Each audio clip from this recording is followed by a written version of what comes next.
Hello, and welcome to Season 5 of Haunted Indiana, Ghosts and Strange Phenomena of the Hoosier State, written by James A. Willis.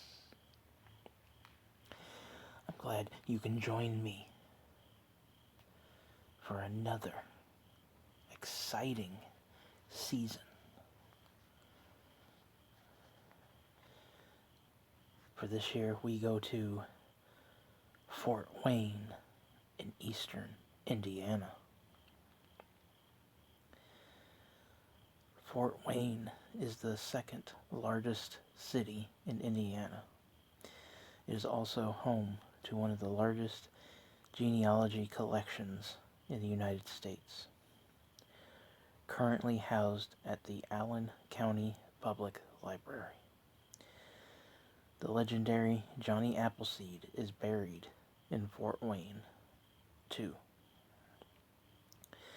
Put that all together, and what do you get?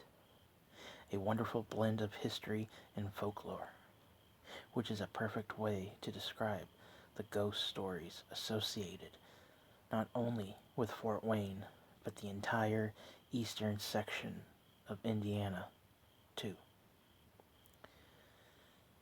Ghost stories come out of eastern Indiana tend to be attached to historically significant buildings, such as courthouses, airports, and institutions of higher learning. But they can also be found in tried and true locations with foreboding names like Devil's Hollow, or destinations that are so descriptive that anyone going there will know exactly what to expect. Like Blood Road. Mix it all together, and you'll see that the ghost stories of eastern Indiana are doing double duty. They are keeping Indiana history alive while providing people with a nice, healthy dose of chills to boot.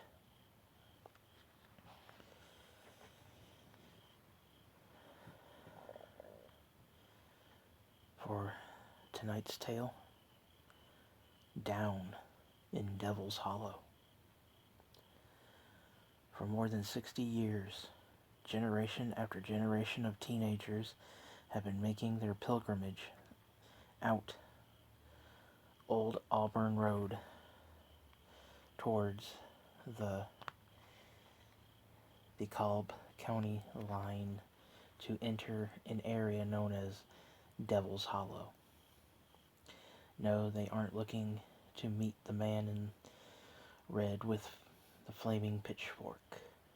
Rather, they are trying to validate a legend about a man, a lantern, and a mysterious message hidden in a fence. No easy task, considering the story keeps changing. The most current version of the story takes place in the early 1940s. In it, a man lives out in Devil's Hollow in his simple house with his wife and 18-year-old son. Everything is going well for the family until a letter arrives in the mail, addressed to the son. Opening it, the son learns that he has been drafted by the army and is being called upon to fight overseas. His mother begs him not to go, but the son tells her it is his duty. Several days later, with tears in her eyes, the mother waves goodbye to her son as he heads off to report for duty.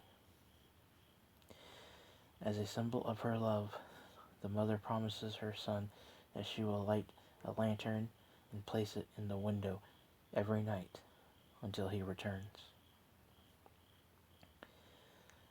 Flash forward several months, the son is still overseas in Europe, while his father and mother hold down the family homestead and await his return. One morning, there is a knock at the door.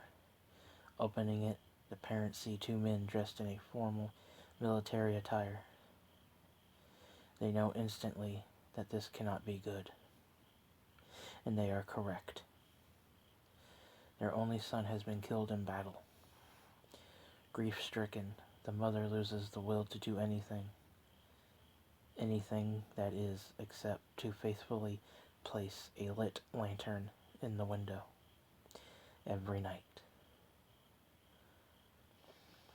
Her husband implores her to stop, telling her she needs to accept the fact that their son is never coming home.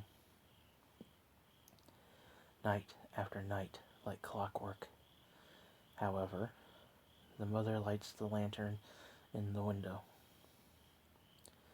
Eventually, because she no longer takes care of herself, the mother gets sick and passes away. Now the father is overcome with grief. For a while it seems the only thing that helps the man keep his sanity is to carry on his wife's nightly ritual of placing a lit lantern in front of the window. But soon, not even that helps. People driving over the old wooden bridge near the family home now notice something different. The father has been fashioning a fence around the property using tree limbs from the woods. Each time they go by, the people see more and more of the fence in place. And then strange symbols start appearing on the posts, apparently carved in by the father. One night, the father finally snaps. He walks out to the wooden bridge, wraps a noose around his neck, and hangs himself from the bridge. When his body is discovered the following morning, people go up to the family home to see if they can find anything that can help explain this senseless and tragic loss of life. Looking around the house, they find everything seems to be in order. The only thing odd is the still burning lantern in the front window. They search for a suicide note, but the closest thing they find is a single piece of paper on the kitchen table stating simply, "Read the fence." The note is in the man's handwriting. Walking out to the front yard, everyone looks at the weird symbols carved in the fences. If there is a message hidden within the symbols, they are unable to figure it out. It is said that if you make your way out to the old bridge, you will see a single light coming from the woods. It appears to be the light from a lantern, even though the family home was torn down years ago. Also, if you listen closely, you will hear sobbing coming from under the bridge, the mournful cries of a man who tried for as long as he could to keep his family together. Today, the internet is abuzz with people trying to get directions to this location. It doesn't help that the area has changed significantly since the story first started making the rounds. Even the wooden bridge that used to cross Cedar Creek and was a focal point of this story has been torn down, replaced by a more modern one. But still, they come, proving once and for all that a good ghost story never dies. It just mutates every few years. I would like to thank you for joining me this fine October 1st. If you enjoyed this story, please feel free to let me know down in the comment section down below. Give this video a thumbs up, share it if you will. I want to thank you all for watching. Thank you all for listening. If you have any questions, comments, or concerns, please feel free to leave them in the comment section down below, and I will get to them as soon as possible. If you want to come find me, my links are in the description. with that, I love you all.